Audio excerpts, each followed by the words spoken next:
Now I did that. Ṣé mo share with Facebook? Okay, I did. So now ẹ jẹ́ kí a wọnú ètò lọ. Ṣẹ́rí kí ló máa ń jẹ́ pé narcissistic behavior.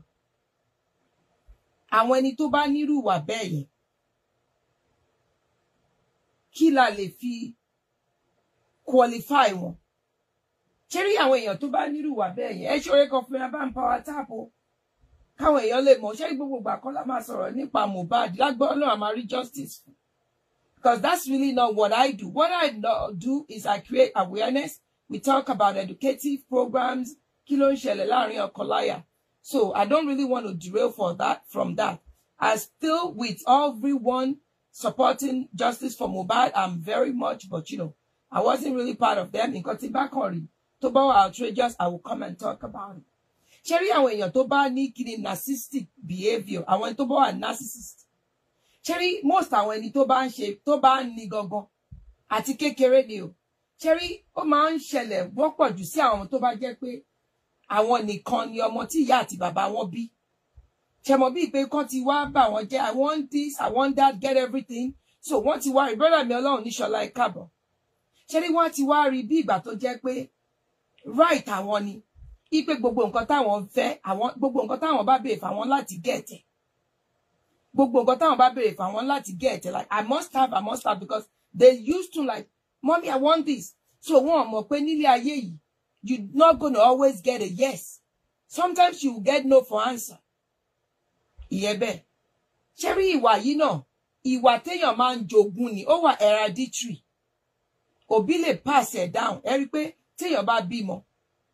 Ṣé rí ọmọ máa ní kíní àdámọ̀ tara títí ẹ̀. Nǹkan kan wà tá jogún lọ́wọ́ ìyá. Nǹkan kan wà tá máa jogún lọ́wọ́ bàbá. Ṣé rí nínú ìyá àti bàbá wa, wọ́n máa ń pa wọn kan ní dominant. Ẹni tí kíní ẹ̀ bá pọ̀ jù, òun la máa so dàbí pé yes, ìwà ẹni yẹn ni ọmọ yẹn máa mú jù. Yàtọ̀ sí àdámọ́ t'Ọlọ́run dá mọ́ ọmọ yẹn fúnra rẹ̀. So, àwọn yẹn ni dominant. So, ṣé rí ìwà pé kéèyàn wà narcissistic behavior, it could be passed down. Lára òbí kó jogún ẹ̀ lọ́wọ́ ọmọ. Ṣé example sí, ìyá tó bá jẹ́ pé ó nírú ìwà bẹ́ẹ̀ sí, bóyá ó bímọ, ọmọ ẹ̀ lè jẹ ogún ẹ̀. Ẹ máa rí bí àwọn èèyàn míì tó bá yẹ pé wọ́n máa ń ní bí arthritis àrùn làkúrègbé, kò ní jẹ́ pé àwọn èèyàn yẹn tóbi o, bó ṣe mọ̀ láì pé wọ́n jogún nǹkan tó ti wà nínú kíní pé àbí màmá ẹni yẹn náà ni, bàbá ẹni yẹn náà ni, ó dàbí high blood pressure náà ni, ẹ̀jẹ̀ ríru. Ẹ káàbọ̀, mo ń kí yín lórí Facebook, Sister Morẹ́nikejì Bọ́láńlé, mo kí yín, ẹ má bínú, ẹ jẹ́ kí n yí ojú báyìí, kí n lè kí àwọn èèyàn mi tó wà lórí kíní ń bẹ̀ náà, kó má dàbí pé àwọn èèyàn tó wà lórí TikTok nìkan ni, ẹ ṣáàbà ń gbàdúrà kí má kàn lọ́rùn, ìyẹn gangan ni kókó. Ṣé rí, ó dàbí ìfúnpá, ẹ̀jẹ̀ ríru, ẹ rí pé lòmíì kò kí ń ṣe pé bóyá pé ó ń jẹ yọ̀ jù, kò kí ń ṣe pé kíní, ó máa exercise, ó máa ṣe gbogbo ẹ̀, but ó jogún ẹ̀, ṣé mo like, it already ó ti wà nínú kíní wọn, ó máa ní no matter what. Ó dàbí àrùn jẹjẹrẹ, Ọlọ́run ní jẹ́ kárí. Ẹ rí pé wọ́n máa ń bi wá pé, wọ́n máa ń pè nǹkan kan ní family history. Ṣé rí ẹlòmíì, ọ̀rẹ́ mi, my best friend, welcome, I missed you, Sister Olúwarántìmí. Ṣé rí àrùn jẹjẹrẹ Ọlọ́run ní jẹ́ kárí, kò ní jẹ́ tiwa. Bó ṣe rí, wọ́n máa ń sọ fáwọn èèyàn pé àwọn tó bá ní family history ẹ̀, chances wà fáwọn èèyàn bẹ́ẹ̀ yẹn, it's higher, their chances are very much higher láti ní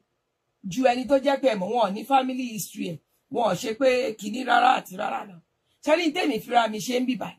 èmi fira mi ṣe pé èmi nítorí ìyá mi àti bàbá mi Nàìjíríà náà ti wá, gbogbo alámọ̀ pé irú ètò tán ní níbí báyìí pé láti mọ̀ pé o family history, ìyá mi ń sin mi ò mọ̀ ohun tó pa á. Ìyá bàbá mi sí akànmọ̀ gbọ́gbọ́gbọ́ kú náà ni wọ́n sùn wọ́n jí náà ni wọ́n darúgbó wọ́n kú ni. Àmọ́ so nǹkan tèmi fúnra mi wá ṣe. Mo jẹ́ kó mọ̀ pé wo Áfíríkà mo ti wá. Àmọ́ nǹkan tó ń jẹ́ bẹ́ẹ̀. Gbogbo nǹkan orí mi lẹ ṣáà ti máa bẹ̀rẹ̀. Ẹ ti máa bẹ̀rẹ̀ lórí mi. So there are a lot of tests. Even when I went for my kidney mammogram, there is this another exam tó jẹ́ pé yẹn through ultrasound ni. Chemo mammogram mi ó sọ pé fine, nothing, pé mi ò ní bóyá mo torí pé mi ò mọ àwọn kí ni family history so mo wá kúkú jẹ́ kó máa lò even kí ni genetic testing gbogbo nǹkan bẹ́ẹ̀ mo máa ń ṣe ó wá tún nìkan tó ní ultrasound tó máa fi ní pé kíní ṣe rí àwọn ẹni tó máa ní kó sábà lọ ṣe irú nǹkan bẹ́ẹ̀ yẹn àwọn ẹni tó bá yẹ pé wọ́n ti ní family history irú nǹkan bẹ́ẹ̀ yẹn kọ́yọ̀ yẹn tó wá jẹ́ smoker èèyàn tó máa ń mu sìgá kó máa ń mọtí gbogbo irú nǹkan bẹ́ẹ̀ mo kàn fi ṣe àkàwé nǹkan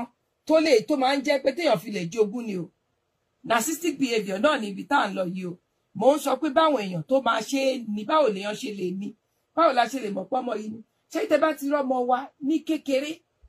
tó jẹ́ wípé àwọn tó wọ́pọ̀ fún mo sọ ọmọ tó bá jóun nìkan ṣé mọ̀ pé ọmọ bẹ́ẹ̀ yẹn máa ń sábà bá wọn jẹ́ then ṣé wá rí àwọn ọmọ tó ò bá tún rí ìfẹ́ látọ̀dọ̀ òbí they could grow up to be a narcissist ṣé rí ọmọ tí ò rí ìfẹ́ ṣé mọ̀ pé like òbí tí ò fi ìfẹ́ hàn ọmọ yẹn ṣé mo máa ń sọ fún yín pé what we don't have we cannot give ẹ dákun ṣáà máa bá mi power tap nǹkan tá a bá ní báwo la ṣe fẹ́ give ẹ̀ sísà mi Ọ̀pákúnlé Oyinlóye ẹ káàsán lórí Facebook ṣé mo what we don't have a lè give nǹkan tá a ní ó mú fi máa ń sọ pé ẹlòmíì tẹ́ bá kàn ní ẹ kò níwà kò ṣe ẹni yẹn gọgọ kò mọ̀ bó ṣe lè fi ìfẹ́ hàn because wọn ò fìfẹ́ hàn òun fúnra rẹ̀ tó fi dàgbà ṣé ọmọ tó jẹ́ pé ìyá ẹ̀ ráyè títí ẹ̀ ìyá kan ṣáà gbéjù sílẹ̀ ó kàn lọ kó jẹ́ pé gbọ̀n tó ìyá bá fi dé gan bóyá ìyá náàgì bàbá àbí bàbá náàgì ìyá kò jẹ pé kò jọ gbogbo ẹ̀ náà fi ń ṣe kinní fúnra wọn ẹ̀ṣẹ̀ kù gbàgbàgbò tírú ọmọ bẹ́ẹ̀ náà bá dàgbà ó máa wò pé that's the normal way of life. You will see somebody like me now ṣẹ́rí bọ́ ṣe raise wa ó máa ń ṣèpù bá a ṣe máa gbà nínú ayé ẹ má rí gbogbo nǹkan tèmi ọmọ àfáà ni mí ó dàdí mi kó máa ṣe wáàsí gbogbo ọ̀rọ̀ lọ ayé mi mo believe pé kíyàn fi wá mi ìmọ̀ bọ́ ṣe ń nọmọ mi ìnọmọ rí torí tí dáàdì mi bá kàn fi ọ̀rọ̀ Ọlọ́run ẹ níbi kọ́ máa fẹ́ gbà nàyàn kíyàn dẹ̀ sọ̀rọ̀ Ọlọ́run fún yẹn kó mi ẹkú sì máa dà lójú ẹ̀ kó o sì mọ ké láì nàyàn táwọn èèyàn máa wò pé kí ló ṣọmọ yẹn pé wọn náà ọ̀rọ̀ tó sọ fún yàn lásán kò ń ọ̀rọ̀ kíyàn fi ọ̀rọ̀ Ọlọ́run kó dẹ̀ gbọ́rọ̀ yẹn báyìí kó dẹ̀ máa wò pé so that's how I was raised and that's why I know so ká wá padà sórí topic wa ṣé rí àwọn èèyàn tó wà narcissist ẹ̀kọ́ máa ní pé narcissist ni wọ́n ṣé àwọn fúnra wọn gọgọ ò nífẹ̀ẹ́ ara wọn àwọn gọgọ fúnra wọn wọ́n ní self hatred fúnra wọn wọn ò nífẹ̀ẹ́ ara wọn torí wọn mọ nǹkan tó ń jẹ́fẹ̀ẹ́ irú àwọn èèyàn bẹ́ẹ̀ they make bad decisions in their personal life even their professional life wọn ò mówó tọ́jú ṣẹ́rí wọ́n kàn máa náwó nínú àpà wọn ò lè kíìpù owó wọ́n máa ti jẹ gbèsè kí sálárì wọn gan tó dé because they cannot make a wise decisions wọn ò lè make wise decisions mo kàn fún wa ní background wọn ni o ṣẹ́rí wọ́n rí gbogbo àwọn èèyàn bí ìgbà tó jẹ́ pé they are ipe wọn ò tó àwọn you know like they see everyone as less valuable than them bí pé àwọn báyìí làwọn ga tó yìí nínú ayé wọn ò sì ga lọ́bì kankan o ẹ má gbàgbé pé mo lárùn ọpọlọ ni o bẹ́ẹ̀ náà ṣe rí nǹkan ẹ̀mọ́ wọ́n máa ń wà boastful wọ́n máa boast I have this I have that èyí mo ní kinní kan in tí ò sí ń bẹ̀ ṣé ríru wọn wọ́n máa show concern but it's just for show off ni o ó dàbí bá ṣe ń ṣètò ń sìn kí wá ní ẹjọ́ èèyàn kan o ó ní ìdìrànlọ́wọ́ o èyí tẹ́ bá lè bá mi ìrànlọ́wọ́ o ṣé mo pé irú àwa kan sì ta ti wà pò wa èmi àti best friend mi sìn mo ti wá sọ̀rọ̀ wa pé iṣẹ́ oṣù là ń ṣe ara ń dáwó sí kóló díẹ̀díẹ̀ ni bàbá ti gbọ́ táwọn èèyàn ti ń sọ àwa a lè fàdúrà ràn wọ́n lọ́wọ́ jẹ́jẹ́ ara wa á fàdúrà ràn wọ́n lọ́wọ́ tó rà mọ́ pé àlágbára bó ṣe láwọn tá à ń wí yìí wọ́n lè pè wọlé wọ́n bá ní àìló ẹni yẹn ẹ má wọrí mo máa fún ní 5 million naira àwọn èèyàn rò bíi pé kíní ibi fọ́n sọ sí ló mọ̀ wọn ò ní 5 kọ́bọ̀ kankan tó fẹ́ nìkankan ṣẹ́rí tó bá rẹ́rìn mò ń sọ fún ibẹ̀ ṣe máa mọrú àwọn èèyàn bẹ́ẹ̀ Emma, if they smile, everyone kò kí ń reflect nínú ẹyinjú wọn. Ṣé mo pé téèyàn bá rẹ́rìn tó jẹ́ ní o. Ẹ wo Àjẹ́ Wasila Coded nísìn. You see how like she smiled a little? You could see the smile in her eyes. Ẹ wo ẹ̀rín yẹn nínú ẹyinjú ẹ̀. Ó yẹ bá mi wo àwọn àfáà ọkọ tó bímọ fún ẹ wo tó wà lẹ́gbẹ̀ẹ́. Ó rẹ́rìn, ǹjẹ́ rí ẹ̀rín yẹn? Ṣé ẹ̀rín yẹn reflect nínú ẹyinjú ẹ̀? Ẹ̀rín yẹn kò reflect nínú ọkọ Wasila Coded. Lóyin ju ọkọ Wasila Coded. Èèyàn tí ẹ̀rín yẹn bá wà genuine. When they smile, you will see it in their eyes. Ẹ wo àfáà.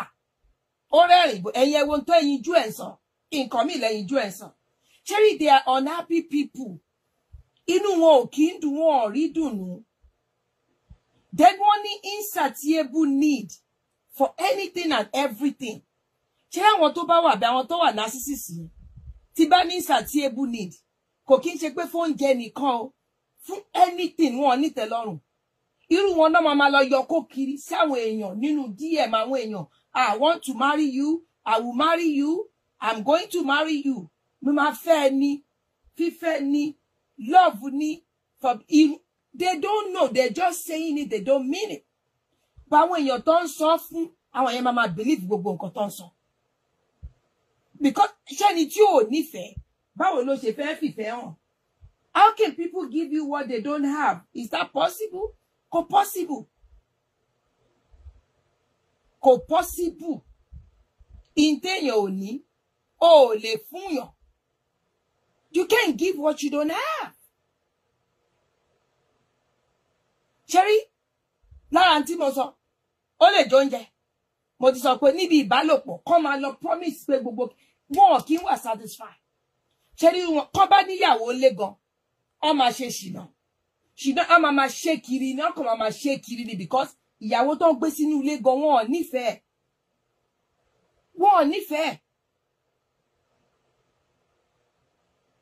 Wọn ò nífẹ̀ẹ́ tó ń gbé sínú ilé. Cherry, bó ṣe wá di pé tó bá wá di pé bóyá òkè ẹ ti fẹ́ máa ká wọn mú pé but ìwọ ló sọ pé o máa ṣe nǹkan báyìí fún èèyàn báyìí. Wá bẹ̀rẹ̀. Wọ́n á máa deny pé àwọn ò sọ bẹ́ẹ̀. Wọ́n á máa wá accuse ẹ. Ìwọ tó ṣàwọn náà ní kíní o, mo kàn sọ fún tẹ́lẹ̀ fi máa mọ̀. Ẹ máa nírú wọn lọ́rẹ̀ẹ́. Kò ń ṣe ọkọ àtìyàwó nìkan o. If you have somebody in your life tó máa bẹ́ rẹ́rìn lójú ẹ̀, ó dẹ̀ ń bà ẹ́ jẹ́ lẹ́yìn. Ó lọ ń bà ẹ́ jẹ́ káàkiri. Á dẹ̀ máa parọ́ mọ́ ẹ. Even ó lè lọ sọ pé bóyá pé ọ̀tá ẹ orí ọ̀tá ẹ yí, ọ̀tá ẹ ò wà okay, ọ̀tá ẹ ò gbádùn, ọ̀tá ẹ ò ṣe because it's their trait wọn ò gbádùn. The same bó ṣe máa dà fún ìfẹ́ bòyìn. Love bomb stage. Wọ́n ṣe máa dábò yín rẹpẹtẹ máa wò pé irúfẹ́ ipò kan tó sọ̀rọ̀ méjì. Oh, I love you. I love you. I love you. Oh, I love ti ẹ̀ tún rí post gan. I love you. I love you. Wọ́n á ṣe post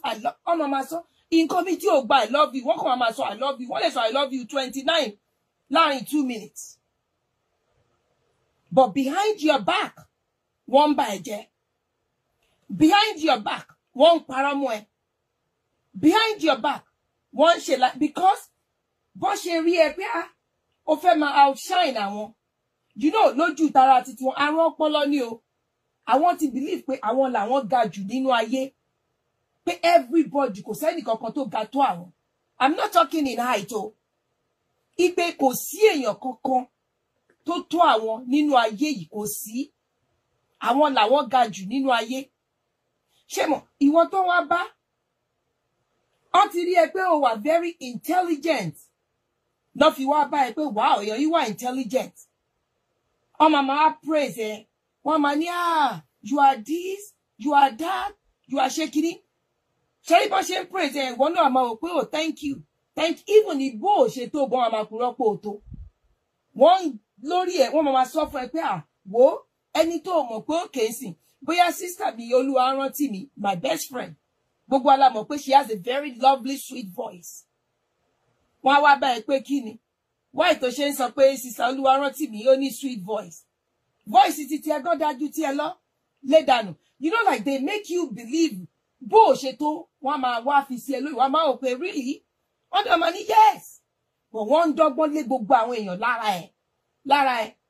ẹ̀ because Sister Olúwarántìmí tí gbogbo ayé mọ̀ pé voice she has I love her voice. Abá di pé kíní kan máa ní ẹ voice wo náà ni you know like èèyàn kan ló dé àwọn ló ń dáná kíní yẹn fún ẹ lórí o tí wọ́n dẹ̀ rò bẹ́ẹ̀ lórí ẹ ẹni tó jẹ́ pé ọ̀rẹ́ ní you know ó ti dúpẹ́ fún ẹ̀bùn t'Ọlọ́run fún wọn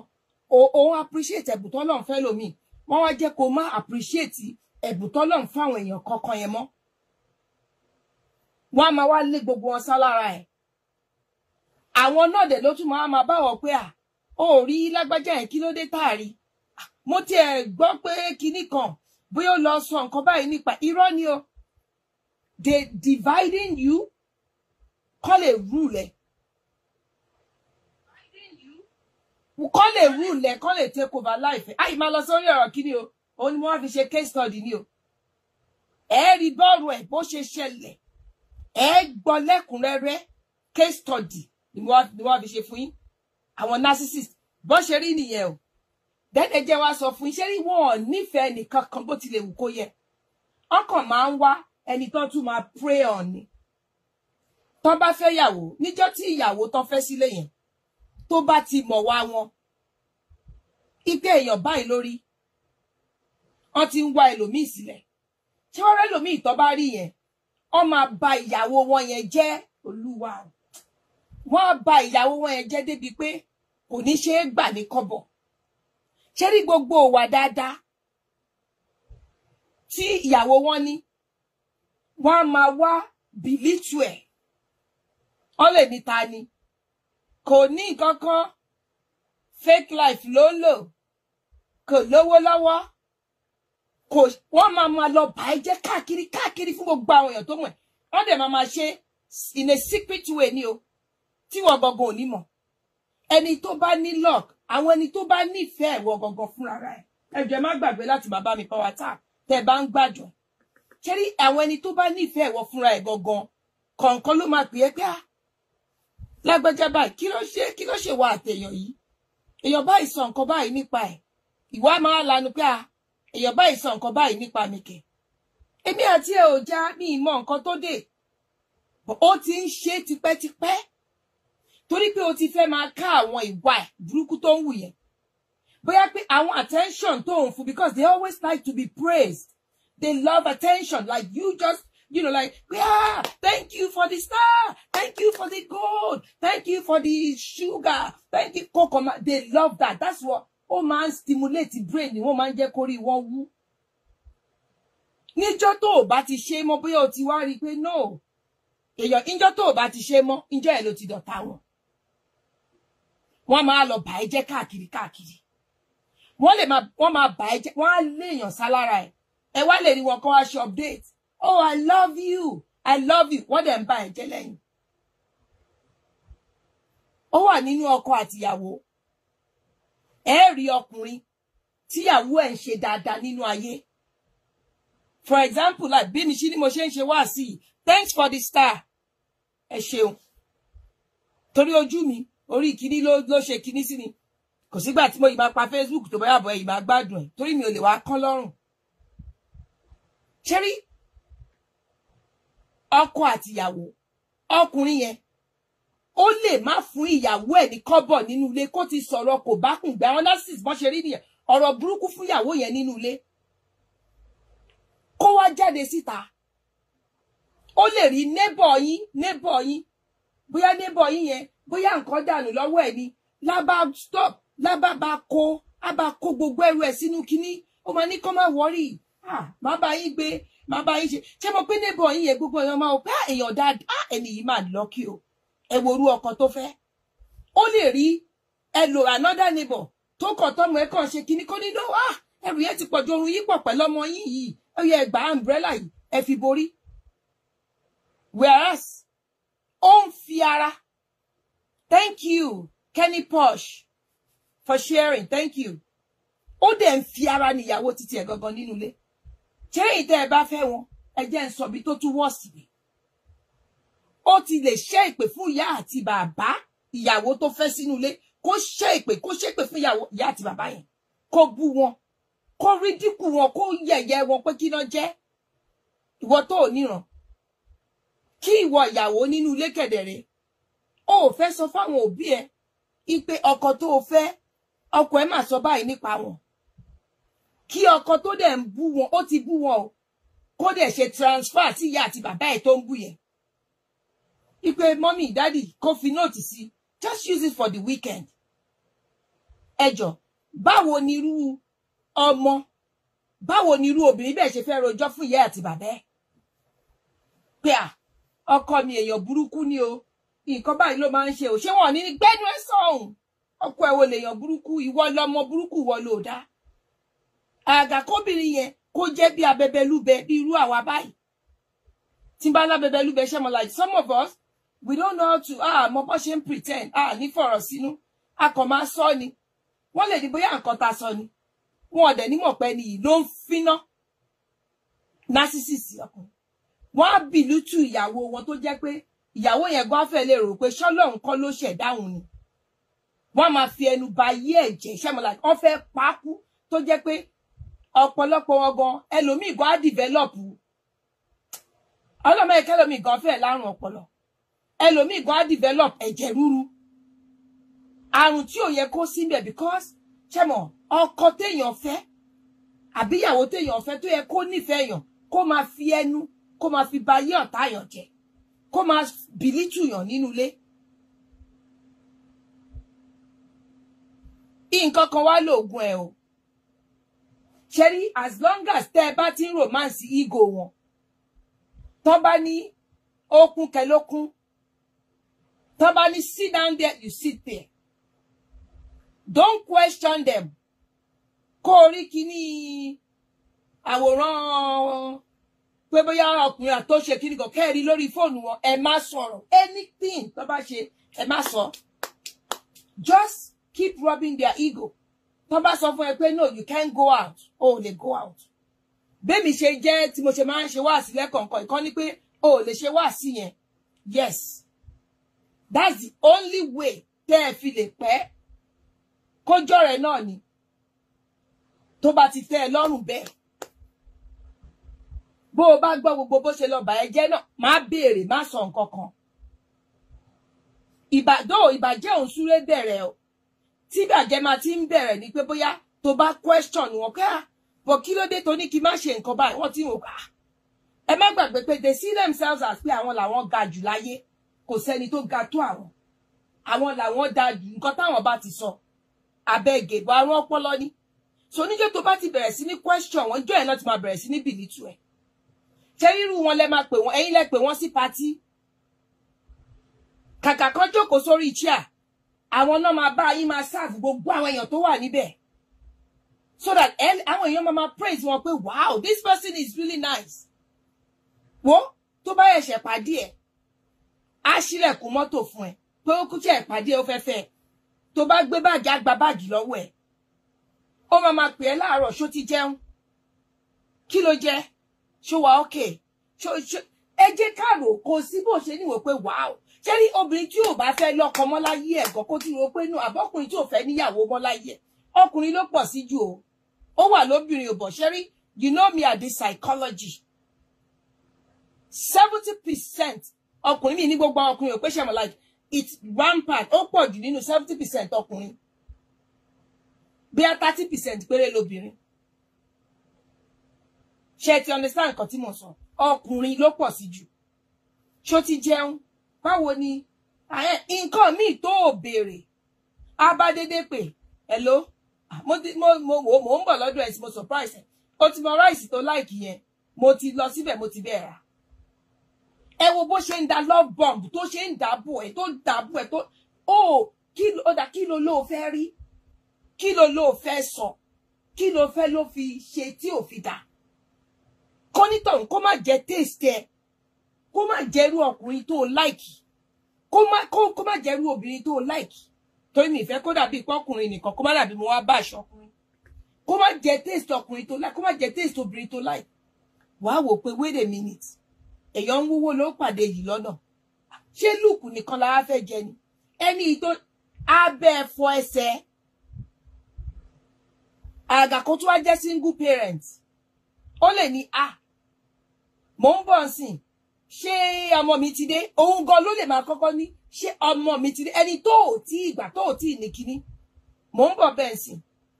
Bóyá nǹkan kan tó mọ̀ pọ́ mọ́ ẹ like. Kó gbé kẹ̀kẹ́ dé. Kí wọ́n máa wò pé bàbá tó bí ọmọ yìí gangan.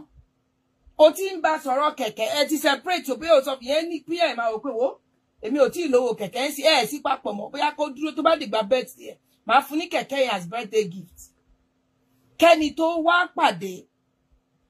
tó mọ̀ pé narcissist ni kó ti dédé gbé kẹ̀kẹ́ dé fọ́mọ ẹ̀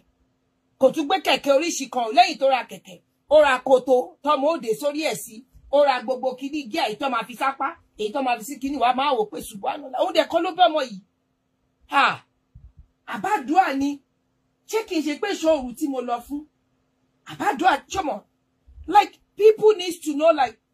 ó lè jẹ́ láago méjì òru hello ṣé ò ń sùn ni ká máa rò lórí wa pé mo ń sùn ní aago méjì òru ni ó mọ̀ pé bí mo mind mi kàn lọ sọ́dọ̀ ẹ̀ and I thought I should let you know pé I'm thinking about you on the love bomb ni love bomb stage tẹ́ ẹ bá wà bí pé tẹ́ ẹ mọ̀ pé ẹ rò lọ́kàn yín pé ìwọ tó dáa tó tó yìí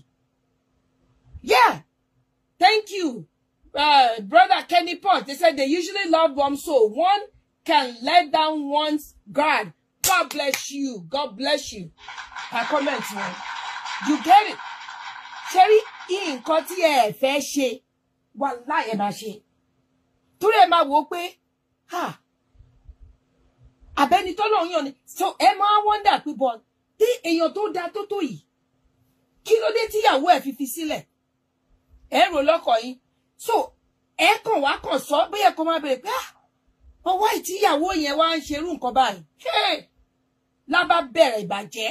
bójú obìnrin náà ni obìnrin á bá bẹ̀rẹ̀ sí ní ba ọkùnrin yẹn jẹ́ bójú ọkùnrin á bá bẹ̀rẹ̀ sí ní báyàwó ẹ̀ jẹ́ pé olórí burúkú níyàwó òun kò ṣe báyìí kò ṣe ó lè ló ń ṣe ṣìnà ó máa ń ṣe ṣìnà nínú oyún gan ó lọ ń bá àwọn ọkùnrin kan sùn á lóun lọ bí iṣẹ́ ó máa ń bá ọkùnrin sùn nínú oyún tó ní fún un tó ṣe pé kíní òun ti ní lọ́kàn òun pé láyé òun ò lè fẹ́ léyìí ò lè bá òun kalẹ̀ kọ́lọ́hun kọ̀ọ̀kan òun mọ́ ṣe ni gbogbo bóun máa ṣe gbégbà gbogbo bóun ṣe máa ṣe ṣé mọ̀ ẹ máa wò pé wáò ẹni tó lórí ò mà ní fìlà o báwo làwọn obìnrin kan ṣe wá ya olórí burúkú báyìí ọkùnrin tó náìsì báyìí tí ò lè sọ̀rọ̀ ẹnu ẹ̀tọ́ tó ṣe kíní báyìí ṣé ogun ìdílé ń bóbìnrin yẹn jà ni bójú obìnrin náà ní àwò pé ṣé ogun ìdílé ń bá ọkùnrin yẹn jà ni báwo lọkùnrin ṣe máa kọrú ìyàwó báyìí ìyàwó tó da tó tó yìí ìyàwó tó lálùbáríkà báyìí tó ń ṣe gbogbo ẹ̀ báwo dẹ̀ kọ́ but why irọ́ ni o ọ ń parọ́ fún ẹni o kò kí ń ṣòótọ́ o irọ́ tó jìnnà sóòótọ́ ni o so that ṣe gbogbo kíní yẹn náà máa dí fún ẹ ọ̀rẹ́ ẹ lásán tó kàn ní o bóyá ẹ kàn lọ sí kíní pé o meet my friend ọ̀rẹ́ ẹ yẹn ò tọrọ owó lọ́wọ́ wọn o bóyá kó fẹ́ kí ẹ bóyá ibi tẹ́ ti ń sọ̀rọ̀ kó wá ní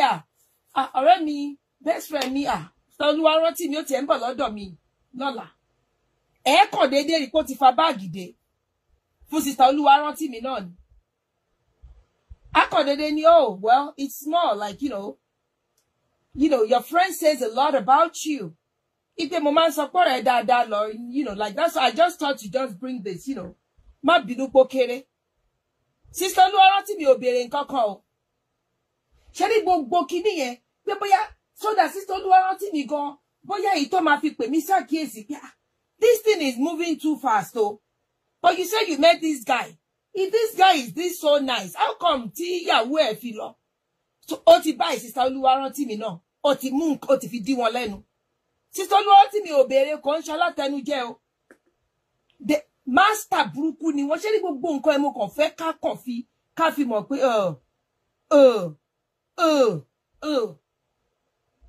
mo sì máa lọ́nu kí ni ṣé ẹni tọ́lọ́run bá kó yọ tí Ọlọ́run bá kó yọ ṣé wọ́n láwọn tí ò tètè ráyè kó yọ jù àwọn ẹni tó bá ti wá lọ bímọ fún wọn Ọlọ́run ọba o ṣé rí tẹ́ ẹ bá ti lọ bímọ fún wọn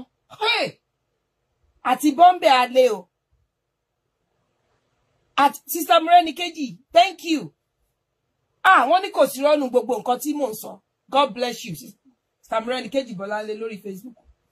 ẹni tó bá because ṣe rí ẹ máa rò pé mo ti bímọ mo ti wà ń bẹ̀ wàá máa wá fara dàdàkúdà a máa wá bà ẹ́ jẹ́ káàkiri níta a máa bò ó a máa rojọ́ ẹ ní burúkú àwọn tí wọ́n gan fẹ́ rojọ́ fún àwọn ẹbí ẹ ó ti báyìí wọn owó tó béèrè ó ti sẹ́ǹdì ẹ̀ sí wọn ẹni tí ò ní ìdí ẹ̀ bí èèyàn kan fẹ́ múùfù ni ó ti lọ síbẹ̀ pé mo wá ẹ̀pù yín nì tó ní ẹ fẹ́ múùfù pé lágbájá bó ṣe ń bá yín di pálí ló ń bá yín forí rù ló ń bá yín ṣe gbogbo ẹ̀ ẹ jọ̀ọ́ kí lẹ fẹ́ sọ tó fẹ́ tà ẹni tí ò bí ó lè ti ní wo ẹ bá mi fún ẹni ní pọ̀mọ́ ẹ bá mi fún ní tìǹkó lẹ́yìn kedere ó ti lọ sọ fún ó lè ti lọ báwọn tó ń ta bí á tìmítìmí tí ó ń ta aṣọ àdìrẹ ó ti lọ bá tìmítìmí ó lè ti ní kánsọ́rà ni ó wá tọrọ àdìrẹ lọ́wọ́ mi kánsọ́rà ò tọrọ àdìrẹ kò tọrọ nǹkan kan lọ́wọ́ ẹ̀ ó kàn máa ní òun fẹ́ surprise yín ni òun fẹ́ fún yín ládìrẹ ó dẹ̀ lọ bá tìmítìmí tó ń ta àdìrẹ kánsọ́rà kan tọrọ àdìrẹ lọ́wọ́ mi ni wàhálà ẹ̀gán ti pọ̀jù ó ń bà ẹ́ jẹ́ bọ̀ ẹni tí kásẹ̀rà bá rádìrẹ kò mọ̀ pé kò ti bà òun jẹ́ ìyá àgbàdìrẹ a bá tún máa kí pé ó ṣe God bless you bọ̀ kò mọ̀ pé ọ̀pọ̀lọpọ̀ oúnjẹ tẹ́ ẹ̀ béèrè fún ló ń lọ títì people like that àgàkójá àwọn àgbàlagbà kan ti wá ó léèyàn kan mo láti lè dànù kúrò lọ́dọ̀ mi ní because mo ti rí this is me this is what I do this is what I went to school for this is what I study you just come to me one day máa fẹ́ máa sọ̀rọ̀ àwọn èèyàn mo máa ní no I don't like that what's the meaning of this mi ìfẹ́ gbọ́ mo ṣe báyìí fẹ́lẹ̀ mo ní bọ̀ tó bá ṣe kò concern me now why do you have to come and tell me I don't want to know. But ṣe rí ó kù sọ́wọ́ àwọn tó ń gba kíní many of them knows that's their problem. Ṣé èyí tó lọ́run rìn èmi ti ṣe ó tiẹ̀ ní bàbá kan bí bàbá ẹ̀ bá lọ fojoojúmọ́ ṣe bí kò sí ìtókàn mi ẹni á ti ní bàbá yẹn ó tún ti wá ṣe pé kíní kan èmi dẹ̀ máa ń rò nínú wípé bàbá yẹn tí wọ́n ló ń ṣe kíní kan I do more for this bàbá with I don't have to tell anyone like why nígbà tó bá mọ̀ pé o fẹ́ ṣoore tó máa kà kiri tágbára ẹ̀ ká and when you force it, I'll just tell them you don't have. Wọ́n dẹ̀ lè parọ́ ọ̀tọ̀lá sílẹ̀. Bẹ́ẹ̀ ni sísá mi ẹ̀rí àjíhún. Àwọn ẹni tó bá bímọ, ayé wọn ò ní talágbára Ọlọ́run pé ó máa ń difficult fún wọn because báwo ló ṣe fẹ́ bọ́nú ẹ̀. Ọlọ́run ni ó yọ ẹ́ o. Torí pé àwọn ẹbí tí ẹ gangan akọ̀yìn sí ẹ ṣètú rírú ẹ mò ń sọ ẹbí ẹ ìyá tó bí ẹ lọ́mọ gan akọ̀yìn sí ẹ torí pé nǹkan tí wo ò ṣe fún ìyá ẹ ẹni tí ń lọ ṣe lẹ́yìn ó dẹ̀ ń bú ìyá ẹ but ìwọ ń wò pé jẹ́ máa cover ọkọ mi ìyá mi kí ni kí ìyá mi ti gbọ́ pé ọkọ mi ní ìyá mi oníṣẹ́ ìyá mi rádaràda ìwọ ń cover ẹ òun ò ní sọ fún yẹ pé òun bú yẹ ọkọ àmọ́mì ẹgbà kẹbi ṣe weekend ẹ dákun tí irú ẹni bẹ́ẹ̀ bá sọ ìwọ gan bóyá o wà pẹ̀lámọ́ ojókòó lé o ráyè àbí ìwọ gan ní nǹkan tó ń ṣe ẹni yóò ní sọ fún ẹ pé àjẹ́ àjọ lọ kí àwọn mọ́mì ẹ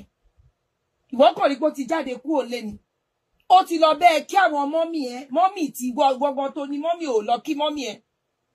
kò ipò ò nífẹ̀ẹ́ mọ́mì ẹ but maybe you have other things that you are doing. Àbí lówó tó yẹn wọ́n bá owó tó wà lọ́wọ́ ẹ̀ náà ò rárá manage ẹ̀ ní ẹni yìí dẹ̀ lówó jù ẹ lọ ó ti lọ kò dẹ̀ ní sọ fún ẹ o ẹnu àwọn òbí títí ẹ náà ló kàn tí màmá gbọ́ pé bá ń dúpẹ́ o ọkọ ẹ ṣèyàn o wàá máa rò sínú ara ẹ pé ó dẹ ní ìsọwádìí òkè màmá sọ fún mi ò dẹ mọ mi tiẹ̀ mọ̀ pé ó ń bọ̀ lọ́dọ̀ yìí èmi náà bá tiẹ̀ dẹ̀ wá fi nǹkan rán ìwọ̀n sí because like you feel so bad you don't want your parents to be like men ọkọ ẹ gangan tó fẹ́ ó rántí àwọn ìwọ ọmọ wọn gangan ò rántí wọn kò dẹ́ ṣe pé ò rántí wọn but you are going through a lot ṣọkọ tó ti bìlítù ẹ tó ti sọ ẹ di gbá àtú ẹyọ tó ò já mọ́ nǹkan kan tí wọ́n gan ti rí rẹ bí ipò ò já mọ́ nǹkan kan ṣe ni wọ́n kọ́kọ́ bìlítù ẹ tó ẹ pé tó bá ń wo rẹ nínú mirror mi ìkọ bó o ṣe lè rò pé o beautiful tó wàá máa rí rẹ bí ipò ò beautiful ni wàá máa rò pé ugly ṣé ọkùnrin tó ti sọ fún ẹ pé orí kún ẹ wọ́n kún ẹ dẹ́mdẹ́ you know like your self-esteem ló máa kọ́kọ́ pàdánù fún ẹ náà. So now kí wá padà sórí ọ̀rọ̀ Wasila Coded tí mo fi fún yín ní background àwọn narcissist bó ṣe máa ń ṣe jẹ́jẹ́ ni Wasila Coded lọ fún láwọ́ọ̀dù ló post nǹkan ẹ̀ bóyá ẹ lè rí now nígbà tí mo ti kọ́kọ́ fún yín láwọn background kan bàbá wa onírùgbọ̀n Yewuke àfáà TikTok ó repost ó wá ń fi sí story ẹ̀ ó wá ń ó ṣà ń kọ́ nǹkan dáadáa ń pa ẹ̀ ó ń ṣe gbogbo ẹ̀ ṣé rí we are human it's normal irú èèyàn tó ń ṣe bẹ́ẹ̀ yẹn wàá lọ bá ẹni ẹ̀ wàá kí wàá dúpẹ́ lóye pé ẹni tí mi ì mọ̀ rí tó dẹ̀ ń ṣe gbogbo nǹkan dáadáa báyìí tó dẹ̀ ń post tó dẹ̀ ń kọ́ nǹkan dáadáa báyìí nípa mi gbogbo kíní mi tó dẹ̀ ń ṣe báyìí wàá lọ kí wàá dúpẹ́ pé thank you ẹ ṣé o mo dúpẹ́ o even irú ẹni bẹ́ẹ̀ tó bá ní can I have your number tó bá pé inú DM ló ti lọ kí tó bá ní can I have your number ó máa fún ní nọ́mbà ẹ̀ láì tiẹ̀ ní ronú méjì torí wàá wò pé wow no eléyìí ti kú ò pé just my follower or my fan somebody of this then kọ́tẹ̀ tí wọ́n jáwọn tó jẹ́ tó look be man of God tó ti kórùn gbọ́jọ́ wàá tún ẹni Ọlọ́run lélẹ̀ ìwọ gan fún rẹ̀ wàá fún ní nọ́mbà. So ó gba phone number kókì báwo ni ẹ ò sí kíní kan wọn náà sáré dáhùn pé ẹni ọ̀wọ̀ ni o kò kí ń ṣe pé kíní kò wá tọrọ owó kò wá sínú kíní ẹ wá tọrọ owó kò wá ṣe nǹkan kan wọn náà àlàáfíà ni mo wà sà àlàáfíà ni gbogbo ẹ kó máa pè báwo dẹ ní ṣáà pé tírú ẹni ẹ kàn wo gbogbo bó ṣe ń fi love bomb tó ṣe ń yẹ sí fi gbá ṣàwo yẹn ṣe mọ̀ pé ẹ lè má rí ní love bíi pé I love you kò bá I love you dé o but it's still part of love bomb tó dàbò gbogbo kíní ẹ̀ ṣe this that like that pé kíní kan òun kí lẹ́ẹ̀mẹ́wàá pẹ̀lẹ́ ṣó ti jẹun ṣé iṣẹ́ yín yẹn ò dẹ̀ wá stressful jù báwo dẹ̀ ni ọmọ ńkọ́ ṣàlàáfíà lọmọ mi yẹn wà bá mi kí o ní mo béèrè ẹ̀ give her the phone jẹ́ kí n ṣàdúrà fún ẹ dákun kò sí bóbìnrin náà ṣe lè lóhun ọ̀gbá tó o bá gbá kó gbá lórí kó rò pé ó yí bẹ́ẹ̀bẹ́ẹ́bẹ́ kó rò pé níbo kò sẹ́ni náà wàá fọ́ wàá jọwọ́ sílẹ̀ pé ó dàbí pé ẹni bí ọkàn mi rèé lọ́lọ́run ti gbédé sínú ayé mi yìí mi ò ríru ọkùnrin báyìí rí láyé mi ọkùnrin tó tún ṣàdúrà fọ́mọ mi tí mo bí tó ń ṣe báyìí wàá fọ́ pé àbí gbígbàdúrà ni àbí gbogbo ẹni kó wá ní òun láìkí ẹ o then ṣe ni wọ́n tún wá níwà kan o pé mo fẹ́ ẹ tún rò bíi pé ẹni ti sọ gbogbo tòótọ́ ẹ̀ fún mi ni ẹ mọ̀ pé mo ti sọ fún bó ṣe máa ní ìyàwó mi lọ torí pé nǹkan báyìí ni ǹjẹ́ believe pé nínú oyún ó lọ ṣàgbèrè mo tún wá bímọ èmi mo dẹ̀ tún tọ́mọ yẹn o mo tiẹ̀ tún fún ní gbogbo nǹkan mo fi lé sílẹ̀ fún mo ń sọ just you know you just like oh wow this man is very honest obìnrin yẹn kan láláìmoore bóyá lójú ẹ̀ ò gbébì kan ni o àbí kò moore àbí kíní kan you know you think like that so Wasila Coded ó gbà ó wá ṣèyàwó irú wọn gbọ́ àwọn lẹ máa gbọ́ tán màmá ní pé marry me they will beg you to marry them pé kọ́kàn àwọn fi balẹ̀ kí wọ́n yìí máa wò pé feel reluctant they will beg you to marry them ó dá ọmọ nǹkan jẹ́ ká kàn ṣe jẹ́ ká kàn ṣe ní coded àwọn ẹlòmíì lè ní kẹ́kẹ́ kọ́kàn mi dé fi balẹ̀ àtòrí wu ọmọ tó dá báyìí you know mi ní fẹ́ káwọn èèyàn fi mọ̀ pé bóyá kẹ́lòmíì má lọ já ẹgbà mọ́ mi lọ́wọ́ kò jẹ́ àkànṣe bẹ́ẹ̀ kọ́kàn mi fi lè balẹ̀ then you know like they will tell you that you have no choice. Ọkàn ní kí Wàsílà wá síbi ìkíní ni yẹba ní kó bá ní no mi fẹ́ kó wá bẹ́ẹ̀ lásán o mo máa ṣe ìyàwó fún ẹ mo máa ṣe pé kíní ni mo ń bọ̀ lẹ́kọ̀ọ́ ìyàwó pàjáwìrì ó ṣe obìnrin yẹn á ti rò pé yes this is it love bomb stage yọ ẹni tó máa support gbogbo nǹkan tó ń ṣe ó lè sọ fún Wàsílà coded gan pé òun ni the best actress in the whole wide world ó lè lóun ló mọ àtìjú ní gbogbo àgbáyé ó àtìjú ẹ máa lé ìgan lọ love bomb ẹni kò sí ó ní ṣe kí ni wá tẹ́rí sí i ṣé wá rí wàhálà rẹ̀ ibi tí wàhálà wọn ti bẹ̀rẹ̀ rẹ̀ o Wàsílà coded wọ́n rí àwọn ìwà kan kó wá question pé but yẹn pé àwo ti fẹ́ tú ó fẹ́ ká scope mi kò lè possible kó fẹ́ ká scope mi yẹn wọ́n ti bẹ̀rẹ̀ pẹ̀lú ẹ̀ ìbàjẹ́ á wá dé ṣé àwọn pé mo ti sọ gbogbo kíní ìfún ìsíwájú mo wá ti padà sórí tí Wàsílà coded ìbàjẹ́ dé gbogbo bó ṣe gbé ẹ̀ga náà ní irọ́ ayé àwa pamọ́ ẹ̀ òun kọ́ lòun lóyún Wàsílà coded nínú oyún Wàsílà coded ó lọ ṣàgbèrè ẹ dákun olóyún mélòó ló wà nínú oyún lọ ṣàgbèrè olóyún tó pé tíyàn bá lóyún àti wẹ̀ gan iṣẹ́ ni àti wẹ̀ iṣẹ́ ni láti wẹ̀ fún àwa olóyún iṣẹ́ ni Wàsílà coded tó jẹ́ pé star ni nínú oyún ló máa rò pé kóun máa lọ máa ẹni tó yẹ pé oúnjẹ ló gbogbo oyún oúnjẹ ló fi ń jẹ oúnjẹ láàárọ̀ lọ́sàn-án ni ẹ mọ̀ pé oyún mi wà bó oyún oúnjẹ ni bó oúnjẹ olóúnjẹ báyìí wà á ranjú mọ́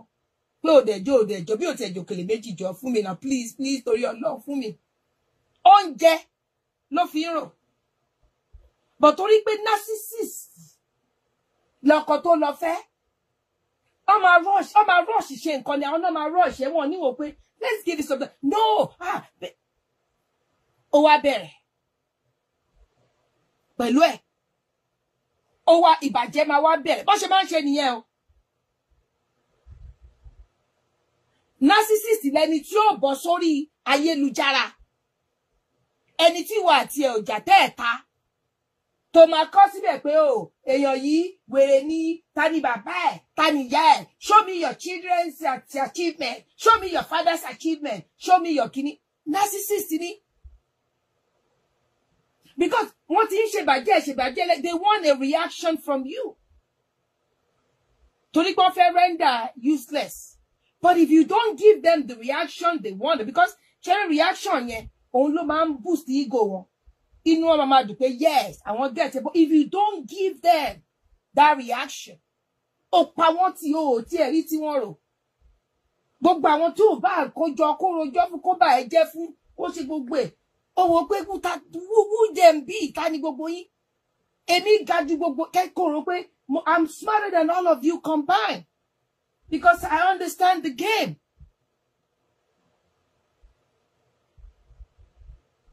Àwa bí wọn nu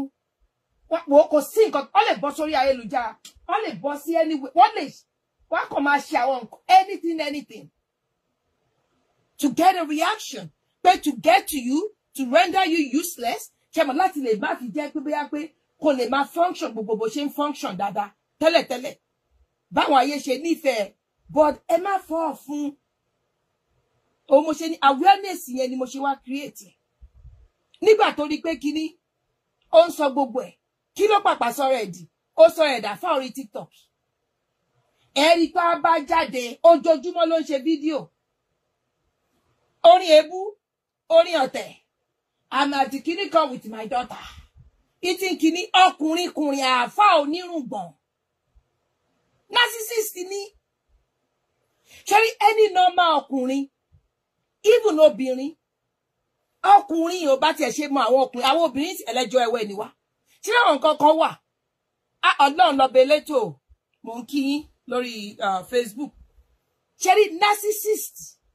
wọn ò ní ọ̀wọ̀ fún ìyá àti bàbá tó bí wọn they will talk to them anyhow because wọ́n believe pé àwọn làwọn ga jù nínú ayé ẹ má gbàgbé pé mo ní pé èèyàn máa ń jogún ẹ̀ o ṣẹ́rí mostly ọmọkùnrin tó bá jẹ́ pé ìyá wọn ni dominant wọ́n á jogún ẹ̀ tó bá jẹ́ pé bàbá wọn ni dominant ọmọkùnrin lè má really jogún ẹ̀ lọ kò ní pọ̀ tó mi mọ̀ bóyá get òun ló fi jẹ́ pé ọkùnrin ló pọ̀ jù tó níwà yẹn ṣẹ́rí tó bá jẹ́ ọmọbìnrin ni bàbá ẹ̀ jẹ́ dominant mo ń sọ bó ṣe ń work fún yín nìyẹn nísìnyí o tó bá jẹ́ pé ọmọbìnrin ò kí ń rí kó dáadáa bí ọkùnrin ṣe máa ń rí kó bó ṣe rí nìyẹn òun ló fi jẹ́ pé ọkùnrin ló pọ̀ sí lọ́wọ́ jù a narcissist will be the one that will tell you Wàsílà Kódèdí kàn fẹ́ lọ bá wọn ṣe ọdún iléyá ni òun ló lóun fẹ́ narcissist ló máa ní ó mọ nǹkan kọ́kọ́ òun fi balẹ̀ ó sí pẹ̀lú bí a ṣe ìyàwó ọ̀kọ̀ọ̀kọ̀ kẹ́nìkankan má mọ̀ kọ́kọ́ òun fi lè balẹ̀ pé ó ní fẹ́ lòmíì ìwọ ò ní lọ́kàn pé fẹ́ lọ fẹ́ lòmíì ò ti ẹ̀wọ́ kọ́ òun ló máa bẹ́ẹ̀ sọ bẹ́ẹ̀ o tó o bá ti wá ń ká ìwà ẹ̀ tó ti ń rí pé ó ní kó sit down there ó sit down there mọ́ ọ̀ bóyá ó ń ṣe nǹkan kan fún ẹ tó bá ní kó dákẹ́ o kàn dákẹ́ ó wá ní enough ó lè dákẹ́ mo báwo ni ó ti ọmọ ní kó dákẹ́ tí ọ̀kan ṣe ń hùwà burúkú fún ẹ ó ti kàn wọ́n léwo wọ́n wá yíjú wọ́n bẹ̀rẹ̀ sí ní báyìí jẹ́ káàkiri wà láì gbogbo ohun tí ò ṣe tiẹ̀ náà máa rà mọ́ fún ẹ gbogbo ohun tí ò ń ṣe tiẹ̀ wọ́n máa pa irọ́ yẹn mú ẹ gidi ó lè lóò ní nǹkan kan ó rówó jẹun ó lè láwọn gan làwọn ń bọ́ ẹ ó lè lọ ya wèrè wọ́n lè lo ti ṣe kinní kan oríṣiríṣi náà máa sọ ṣé wá rí tó bá ní jẹ́ àjọṣeyàwó kọ̀ọ̀kan yìí o níyàwó tí wò ní nǹkan kan tó fẹ́ fi ṣe tó ríro a bá bẹ́ síta òun náà ló máa sọ fún gbogbo ayé a ṣèyàwó a máa ṣèyàwó ṣe máa yàn máa wò pé bọ̀ ṣé nítorí ẹ̀ bá pé ó yẹ káwọn onítọ̀hún yẹ̀ wò pé so ẹ ṣèyàwó so why are you telling us this now ẹni torí ẹ̀ bá pé o but you guys when you guys did it was just the two of you kò ní nǹkan tẹ́ ẹ jọ sọ débẹ̀ tí ò ṣe pé ẹni tó fẹ́ gbàwé ìgbélú kábà ní kò níwé ìgbélú ó fẹ́ gbàwé ìgbélú like I just want people to know how these people bó ṣe máa ń rò àwọn àmọ́ wa lọ bá ẹ jẹ́ káàkiri bó ṣe rí àwọn new victim àwọn ẹni tó ń ṣe bí èèyàn tó dáa sí lọ́dọ̀ táwọn yẹn gan lè má mọ̀ pé bóyá ẹni tó wá ń bàjẹ́ fún yín gangan bóyá òun gangan ló ń jẹ́ pé ìwà dáadáa tẹrí tó ń wù yẹn ní ẹ̀gan ló ń sọ fún pé no this is how you behave like this because kẹ́ni yẹn ti rí pé no nǹkan kan screw kankan ti tú nínú ọpọlọ ẹni yìí bọ̀ kókó máa wò pé òkè kí wọ́n máa wò pé òkè ó lè mold ó lè mentor ẹ̀ sí nǹkan tó dáa àwa máa lọ máa gbẹ́jọ́ bá wọn yẹn àwọn ìyá bá rò pé àwọn ti rí mẹsáyà torí pé bóyá màmá ní ẹgbẹ́ ilé ṣé ìwòsàn wà fún wọn kò sí ìwòsàn o narcissist wọn kì í wòsàn bó ṣe rí èyí tó bá kàn lọ fún therapy tó ń lọ fún kinní ṣe rí tí kinní ẹ̀ bá ọkàn máa kọ́ wọn láwọn coping mechanism ways to minimize their love bombing ways to minimize torí wọn kì í wà láì wọn kì í wà loyal to their woman ṣé mo pọ́tọ̀ ni pé ọkùnrin fẹ́yàwó méjì ó fẹ́ mẹ́ta kan lélẹ́yìí o àwọn máa ń ṣàgbèrè káàkiri ni ẹ̀dẹ̀ máa rí wọn ní kíní sáìtì ibi tó máa ti ń wo kíní báyìí because like they just have to because mo ti sọ fún yín pé they are insatiable àrùn ọpọlọ ni wọn kì í wà satisfied they are insatiable àwọn ọlọ́run amẹ́ríkà máa dá fi microphone wọn ṣeré ọmọ wò ọ lè jókòó sínú ọmọ máa fi ṣeré wákàtí mẹ́jọ because àrùn ọpọlọ ni ọdẹ máa ń wà sneaky they will sneak out go talk to this person go talk to that person go this go that ẹ̀rọ bíi pé kiri ni wọ́n dẹ̀ máa play yín bá wọn máa forí ẹ̀yìn méjì wọn máa fi gbára wọn ni thank you Abọ́lọ́ for following thank you màsà ẹni tó wà lábẹ́ kiri yẹn wọ́n máa forí yín gbára wọn báyìí wọ́n á forí yín gbára wọn wọ́n wá bá yín pé o ẹ mọ̀ pé èèyàn báyìí òun ló ṣe pé kíní báyìí òun ló ṣe báyìí wọ́n á dẹ̀ yírọ́ mọ́ ẹ nǹkan tó jẹ́ pé o ṣe ní dáadáa maybe family tó dàrú tẹ́ pé wọ́n ló bá wọn tún ṣe torí pé ó ní kó dákẹ́ tó ò dákẹ́ yẹn ṣé mo pé ẹ ti rub ego wọn nìyẹn ẹ feel to their ego anymore they will turn around náà lè ní ìwọ gangan ló dẹ bírú ìwọ gangan ló ní pé kíní kan so ẹ̀yin tẹ́ ẹ bá ti rírú nǹkan bẹ́ẹ̀ wọ́n da love bomb bò yín ọmọ ọjà o ṣé wá rí ìmọ̀ràn mi fún yín rèé o ẹni tó rí bá kó yọ o I'm gonna advise you take your power back that's simple ẹ wà strong ẹ fi ṣe pé ikú tí ò bá pani tó bá ṣí ni ní fìlà ẹ ti dúpẹ́ o orí kó mi yọ o then ṣe wá rí memory gbogbo nǹkan tẹ́ ẹ go through lọ́wọ́ wọn yẹn mo mọ̀ I know it's not easy but gradually ẹ máa try láti máa erase ẹ má gbé sọ́kàn mọ́ nǹkan tí mo fi ní tàwọn ẹni tó bá bímọ fún wọn máa ń le díẹ̀ ṣe mọ̀ pé ọmọ yẹn yìí wà ń bẹ̀ tí ó máa mú yín rántí bó ṣe rí tẹ́ ẹ bá kàn lè suppress àwọn nǹkan yẹn ẹ yọ ọmọ yín kúrò láàrin èèyàn yẹn even kó jẹ́ pé ọmọ yín yẹn ó jọ báyìí bí ìgbà tó jẹ́ pé bí ìgbà tó pọ̀ sílẹ̀ ni ọmọ yín ni kẹ́yìn máa wò torí pé tẹ́gbà míì tá a bá ṣàkíyèsí dáadáa ṣe rí ìkanra ipe mò ń wojú ẹni tó ṣàjúrù gbogbo nǹkan tó tó yìí fún mi a lè fẹ́ fi kan ẹ̀ mọ́ àwọn ọmọ wa tàbí àga ọmọ wa tó bá jọ ọkọ tó ṣerú ẹ̀ fún àbíyàwó tó ṣerú ẹ̀ fún wa yẹn ó ṣe pàtàkì ká separate ẹ wò mo ti fẹ́ kán lọ́rùn ẹ̀yin tẹ́ wà lórí Facebook ẹ dákun ẹ má bọ̀ lórí TikTok Ọlọ́run ò ní bá dáadáa yín jẹ́ ṣé bí mo ṣe mi ìfẹ́ neglect yín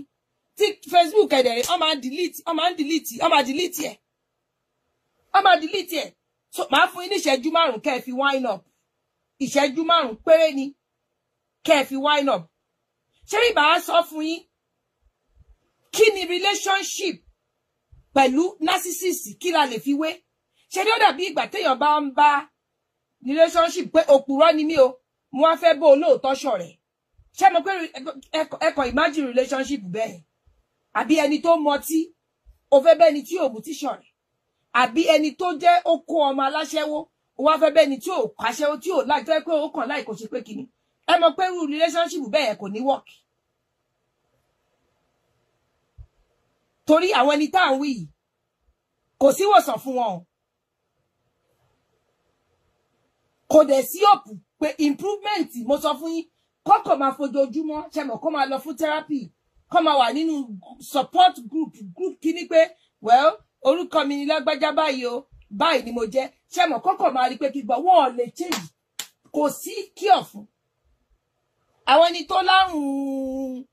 ìbálòpọ̀ kíní ẹni pọ́n ti ń lóògùn fún wọn tán fi ń ṣe pé kíní this is one àrùn tí kò lóògùn àrùn kan tí kò ní òògùn nílé ayé kò lóògùn èèyàn dẹ̀ ń jogún ẹ̀ ṣe mọ̀ pé bí èmi àlóhùn jogún ẹ̀jẹ̀ ríru ẹni tó jogún ẹ̀jẹ̀ ríru kó yá máa dúpẹ́ tí ẹ̀ ní o ìwọ tó o bá jogún ìwà narcissistic behaviour lọ́wọ́ òbí ẹ̀ àwọn èèyàn tó dé àwọn tó ní wọn gan ti mọ̀ ẹ̀yin tẹ́ ẹ surround wọn gan ẹ máa ti mọ̀ ọkọ àti ìyàwó wà ìyàwó kan tó yẹ pé kò sí nǹkan kan tẹ́nìkan ṣe kò dá lójú ẹ̀ ni ó máa fẹnu bàjẹ́ ni kó o dáná yìí ó máa rí nǹkan tó wrong ń bẹ̀ kó ṣe lè máa rí nǹkan tó wrong ń bẹ̀ ó máa nínú àwọn ọmọ tí ó mú wa ẹ̀ bó bí ayé ṣe rí òun náà máa ń jẹ́ ó máa nínú àwọn ọmọ tó yẹ pé òun ló máa jẹ́ dominant nínú ọmọ yẹn ò nídìí láti fojú jọ o èèyàn fojú jọ èèyàn kan ni being a dominant kíní o gene tó dominant nínú ayé ọmọ yẹn so ọmọ mi kò ṣe pé bóyá kò rí ìfẹ́ ẹ rí pé mo sọ gbọ́ ọ̀nà mẹ́ta tí èèyàn lè fi ní ọmọ mi tó bá jẹ́ òun nìkan akẹ́bàjẹ́ ó ti wá use mọ́ nígbà tó wá dàgbà tán ó believe pé bóyá ìyàwó tóun fẹ́ yẹn ó yẹ kó máa worship òun ni àwọn ọ̀rẹ́ tó ń bá òun ṣe wọ́n láti máa worship òun ni tó bá ti worship ẹ̀ a ṣe pé kíní ọ̀nà kan nìyẹn ṣe torí narcissistic behaviour ó ní grade o ó ní grade ó worst jura wọn lọ ọ̀nà kejì ni ọmọ tí ò rí ìfẹ́ tó neglect tó fìyà jẹ kò nífẹ̀ẹ́ so kò mọ bí ó ṣe fi nǹkan tó yóò bá ní. What you don't have you can give. Ọ̀nà kẹta from gene ojogún ẹ̀ lára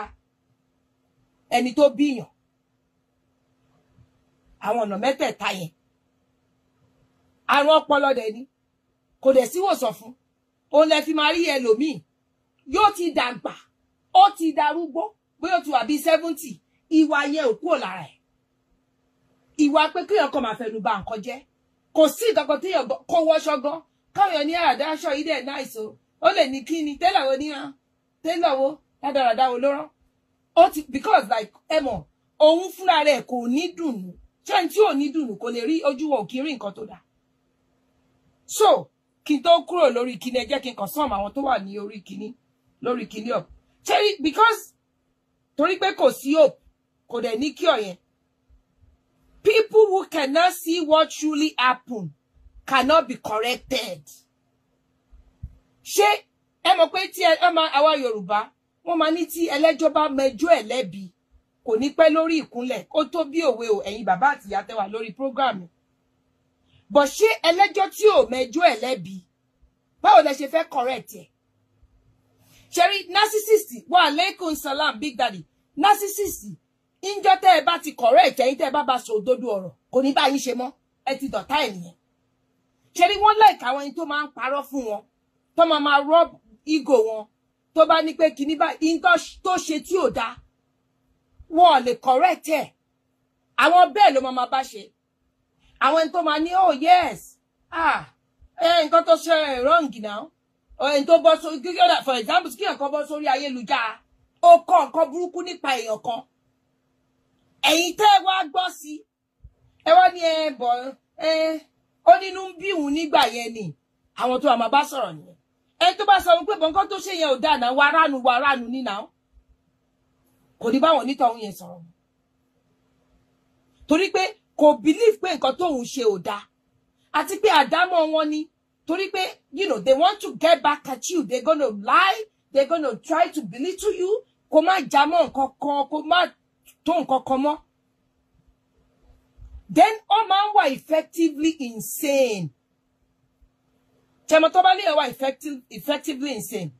kò mí pé wọn ò ní mọ̀wé o kò mí pé wọn ò ní níṣẹ́ o kò mí pé wọn ò ní gùdù lẹ́nu iṣẹ́ wọn pé òkè o nǹkan báyìí ló máa ṣe their job description wọ́n á ṣe fún yín dáadáa but ọkùnrin wọn ò pé effectively insane ló ń jẹ́ bẹ́ẹ̀ effectively insane they will be on máa ṣiṣẹ́ wọn bí iṣẹ́. But ṣé wá rí lẹ́kọ̀ọ̀kan wọ́n máa experience psychosis behavior. Àwọn orúgbà bẹ́ẹ̀ lẹ́kọ̀ọ́ máa rí wọn wọ́n lè go on a rant. Like example, they will just leave you a voice note. Wọ́n máa rò nínú ara ẹ̀ tó bá gbọ́dọ̀ pé kí ló farú voice note yìí.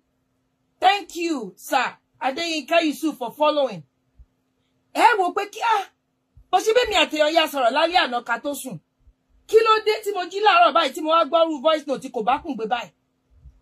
Wọ́n ní temporary psychosis ni. Ṣé mo pé tó bá ní ó ṣàwọn wò. Sísàwò yẹn lẹ́rìí irú ẹni bẹ́ẹ̀. Àwọn òbí ṣẹ́rí is not like pé bóyá máa ṣe fún ìyàwó nìkan o. Ó lè ṣe fọ́rẹ̀. Ó lè jóbi tó bí wọn lọ́mọ gan. They will just leave a nasty voice note. Nasty voice note. Irú wọn lọ́kàn máa dédé bí. Ṣẹ́rí obìnrin tó bá tètè gbọ́n. Ẹ kàn rí pé irú obìnrin bẹ́ẹ̀ ó lè kọkùnrin yẹn tó dé obìnrin yẹn lè fi akó ẹrù ẹ̀ tí ò bá kú sí lọ́mọ kó tètè ya bẹ́sẹ̀ sọ̀rọ̀. Kó ti wò pé tóun bá wà nírú bíbà eléyìí ó yà òun níwèrè. Because they are divorced from reality. Wọ́n believe ṣé mo like reality jìnnà sí wọn, òdodo ọ̀rọ̀ jìnnà sí wọn. Ṣé mo pé mo ní ẹni tó bá ṣe tí wọ́n accept. Pé ẹ bọ̀ wá ìtọ́ ṣe nǹkan yìí, ó lè give excuse kọ́ nítorí pé kására dánú bí òun ni. So torí kására dánú bí ẹ ló ṣe kí Sister Olúwarántí mi mọ́lẹ̀ tó dẹ̀ fọ́gi mọ́ wọn lórí. Kí ló kọ́ Sister Olúwarántí mi pẹ̀lú kására dánú bí torí pé kására àti Sister Olúwarántí mi ẹ̀gbọ́n àtàbúrò ni wọ́n. Thanks for the sister Mr. Layiguzi. they don't wọ́n mọ̀ pé táwọn ń ṣe ò dáa torí pé àrùn ọpọlọ ni. Then ṣe rí èèyàn tẹ́ ẹ bá nírú wọn bẹ́ẹ̀ nínú family oore tẹ́ ẹ lè ṣe fún wọn ẹ má enable wọn ẹ má máa ní pé tán bá ti ní pé kinní kan kẹtìrò bí ìpá wọn ló right. No, you are not helping them. You need ṣe rí ẹ sọ reality fún wọn yẹn ṣe rí tó bá rí pé òkè ó sọ reality kò bá wà sọ̀rọ̀ mọ́ counselor sọ reality kò bá sọ̀rọ̀ mọ́ kinní kan sọ reality kò bá sọ̀rọ̀ mọ́ ṣe rí ó máa help wọn láti lè jẹ́ kán lọ fún counseling láti lè jẹ́ kán lọ rí àwọn psychologists ipe you know I don't know what's going on pé bí gbogbo àwọn family wo bá òun sọ̀rọ̀ mọ́ gbogbo kinní kan ò ṣe sọ̀rọ̀ mọ́ níbi ibẹ̀ láti ibẹ̀ lọ tó bá ṣe é ṣe ó láwọn ọ̀rọ̀ tá a máa fọ̀rọ̀ wá wọn lẹ́nu wò tó wọn máa béèrè báwo ni childhood wọn ṣe rí kí ló ṣe lẹ̀ ní childhood wọn kí ló ṣe pé kinní kan. That's how they will be able to properly diagnose that person. But if you were enabling dáradára ẹ wo ru àfá onírùgbọ̀n yìí sìn narcissist ni o love bomb Wasila coded láàrin oṣù méjì ó kàn ní kéèyàn wá síbi iléyá yẹ bá ní ó dá òkè ó nínú òkàn fẹ́ kó wá lásán ó mú ìyàwó ṣèyàwó fún rẹpẹtẹ ìyẹn bí on question fáwọn nǹkan kan ó ti fẹ́ máa question pé mo ti sọ fún the only way tẹ́ fi lè sọ bá wàhálà tó bá ní pé sit down there káwọ́ ẹ̀ sókè kékeré má béèrè question wọ́n dẹ̀ ṣe ṣìnájú wọ́n ṣe ṣìnájú kí ló dálẹ̀ lọ kò ń ṣe àwọn ṣìná tẹ́ máa rí wọn secretly sneaky very sneaky wàhálà wọ́n ever sí pẹ̀lú obìnrin kan rí narcissist ọkùnrin wọ́n because they are insatiable kò sí bó kò jóbìnrin tó mèrè ṣe jù láyé yìí kó máa ọyìn máa lò because they are insatiable àwọn ọpọlọ ni sharing their information input to wọn ẹ mọ̀ bíi pé etí ta ṣe ń gbọ́rọ̀ sí títí wọ́n ti wà screwed up tv ẹ wò tv lè má ṣí bóyá tv sì channel 7 ló wà o ó lè ní bọ̀kílẹ́tì tv yìí wà ní channel 7 channel 25 ni mo fi sí náà kí ló lè mú àbí ṣé remote control ló ń yí rẹ̀ ni ṣé mo ẹ kàn máa wò pé àbírú kí leléyìí ọlọ́run ṣé remote control lè yí rẹ̀ ni ẹ ti mọ̀ pé bóyá kìíní ó ti fẹ́ máa jẹun bọ̀ intel ẹ ṣáà má bá wọn jiyàn ẹ má bá wọn jiyàn torí pé tí kìíní yẹn bá mú wọn you know when they are in their psychosis episode tó bá wà níwájú wọn tó bá ń bá wọn ṣe pé kìíní anything ló lè ṣe o anything ló lè ṣe tó bá dẹ̀ ṣe tán tó bá wálẹ̀ lára wọn tó bá de-escalate náà máa wò pé àwọn làwọn ṣe léyìí wọ́n máa wá ké wọ́n lè máa ké kó máa dọ̀bálẹ̀ kó lọ ra flower oríṣiríṣi kó máa dà fún ẹ kó máa ní pé gbà I bought you this I bought you that I'm sorry I won't do it again irọ́ ni wọ́n máa ṣe again because it's an endless repeating pattern of the same abusive behavior. Tó bá dẹ̀ ṣe tán ó máa wá nǹkan kan tó máa fi justify ẹ̀ tó máa fi pé nǹkan báyìí ló jẹ́ kí n ṣe nǹkan báyìí ìbínú tí kánsárà dánú bí mi nìkan ni kánsárà ò dánú bí mi ṣé nítorí ẹ̀ bá pé kánsárà dánú bí ẹ ló fi wá lọ ṣe gbogbo nǹkan tí ò bójúmu bẹ́ẹ̀ yẹn tó lọ ṣe pé kíní ẹ̀ irọ́ ni o ó máa ń live life tí ò real irú wọn lẹni tó jẹ́ pé ẹ lè má rí wọn rí láyé yín kán dẹ̀ sọ fáwọn èèyàn kan páwọn àti yín jọ lọ skúùlù ni àwọn wọn láwọn àti àwọn jọ lọ sí skúù ni àwọn jọ lọ lé kéwú ni àwọn lọ sí àjì nígbà táwọn lọ sí àjì àwọn rí yín gbẹ̀yìn àtàwọn jọ gàràfá ni ẹ̀ẹ́dẹ̀ rí wọn rí because ṣé àwọn ọpọlọ ni they see things that's not there but they don't like for somebody to be happy tó bá rí pé attention tó ń rí látọ̀dọ̀ ẹ̀yẹn attention yẹn ti ń shift ó ti ń show àwọn ẹlòmíì láttention bó jẹ́ àwọn lovers ẹ ló ń fún láttention àwọn tó wà pẹ̀lú kan ní pé kíní kan